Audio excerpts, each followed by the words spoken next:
আন্দোলনকারীরাই কিন্তু সেই জায়গার কার্যক্রম বন্ধ করে রাখে। অথচ আপনারা লক্ষ্য করবেন শুরুর থেকে আমরাই চেয়েছি সকল সেবা যাতে চলমান থাকে, কোনো ধরনের বিঘ্ন না ঘটে। এবং ঈদের পরে যখন আমরা পুনরায় শুরু করলাম, আমরা কিন্তু তখন সিদ্ধান্তই নিয়েছি এবং আপনাদেরকেও বলেছি, আপনারা এটি প্রচার করবেন যে আমরা যাতে দৈনন্দিন যে সেবা স্পষ্টভাবে বলা হয়েছে সেগুলোকে পুনরায় চালু করে দেওয়া হবে। আমাদের আন্দোলন চলমান থাকুক, এটার পরিণতি যাই হোক, নগরবাসীর দুর্ভোগ যাতে আর এটা বৃদ্ধি না পায় সেটার জন্য আমরা পদক্ষেপ নিব।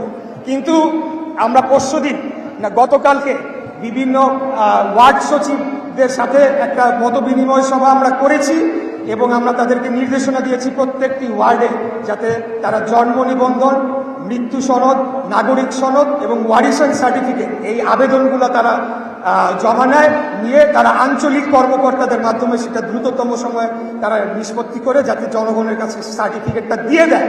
কিন্তু গতকাল আমরা জানতে পেরেছি এই স্থানীয় সরকার উপদেষ্টা এবং এই স্থানীয় সরকার সচিব তারা আঞ্চলিক কর্মকর্তাদেরকে নির্দেশ দিয়েছে তারা যাতে জন্ম নিবন্ধন, মৃত্যু নিবন্ধন, নাগরিক সনদ এখানে যাতে সই না করে।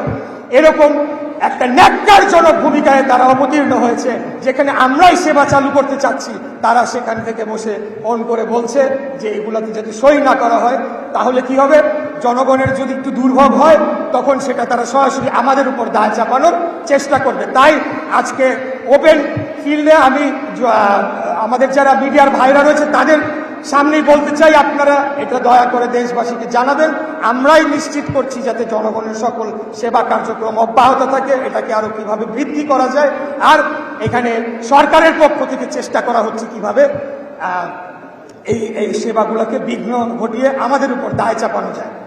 গতকালকে একটা রাতের বেলা হঠাৎ করে দেখলাম বিবিসিতে একটা সংবাদ প্রকাশ হয়েছে, এই আসিফ মাহমুদ বলছে যে কি জানি বলছে, ফৌজদারি, যদি ফৌজদারি অপরাধ করে থাকি তাহলে কেন আপনারা তো সরকারে, কেন আইন শৃঙ্খলা বাহিনীর কাছে আপনারা যে আমার বিরুদ্ধে অভিযোগ দায়ের করছেন না, কেন আইন শৃঙ্খলা রক্ষাকারী বাহিনীকে নির্দেশ দিচ্ছেন না আমাকে গ্রেফতার করে নিয়ে যান?